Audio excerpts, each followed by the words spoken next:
So the Revolutionary War actually broke out before it was officially acknowledged. Why? Because all of the colonies weren't really involved. South Carolina and Georgia wanted nothing to do with the Revolutionary War. You have to understand, we weren't really a country back then. We were separate colonies. He said, okay, fine. Boston's having a problem. They're fighting the Boston Tea Party. They don't like what the British are doing. We're selling all this cotton to Britain. We go to war with Britain, we're going to go broke. So why do we give a damn? Let's spend a little bit talking about July 4, 1776.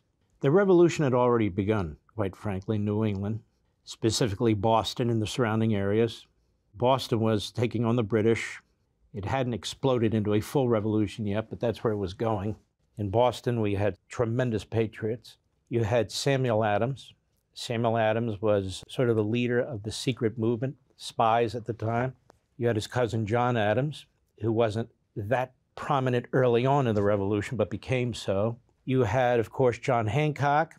You had Paul Revere.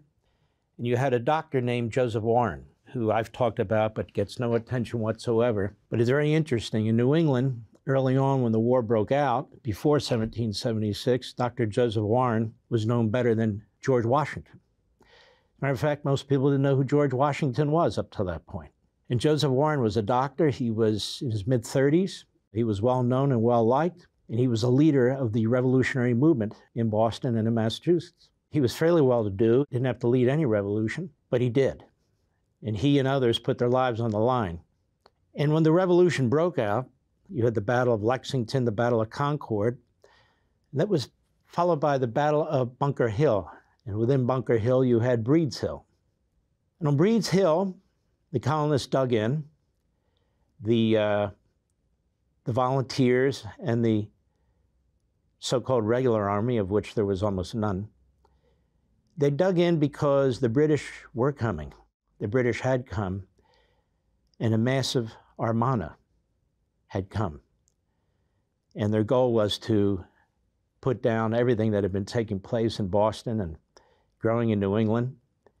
The king sent his redcoats, his army, the most powerful military on the face of the earth, to put an end to it as soon as he possibly could.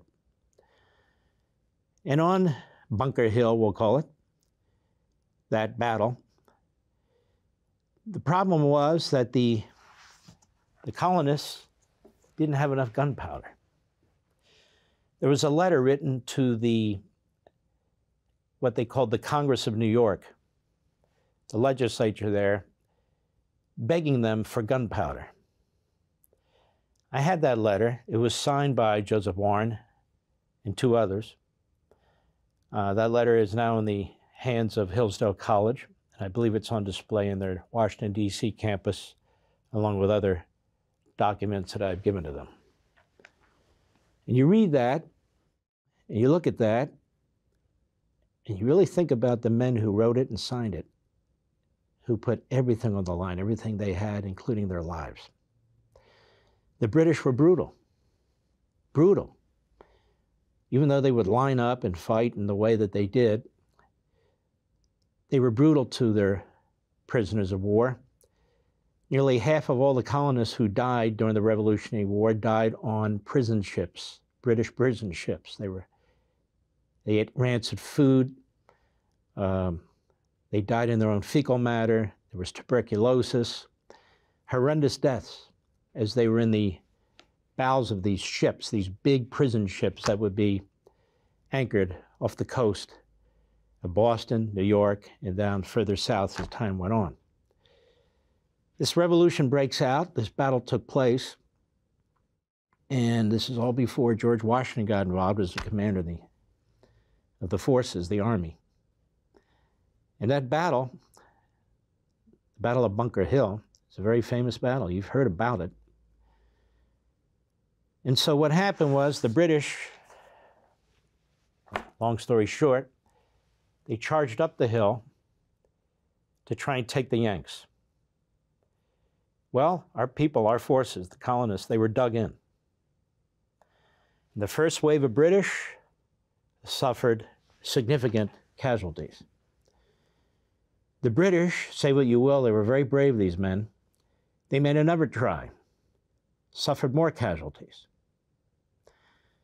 And at that point, the Patriots ran out of gunpowder.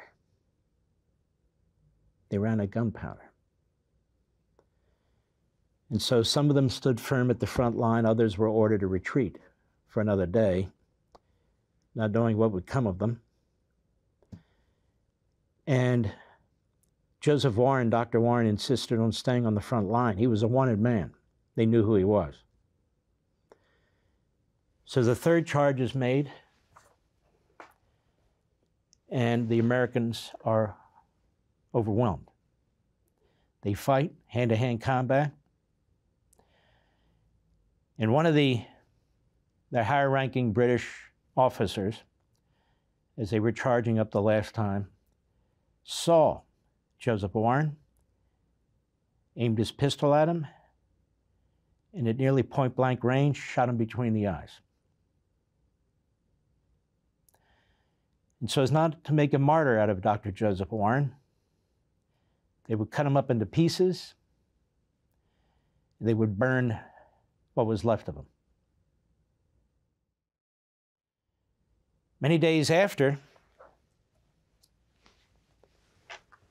as the American forces went back to Bunker Hill to collect the bodies, the arms, whatever they could find,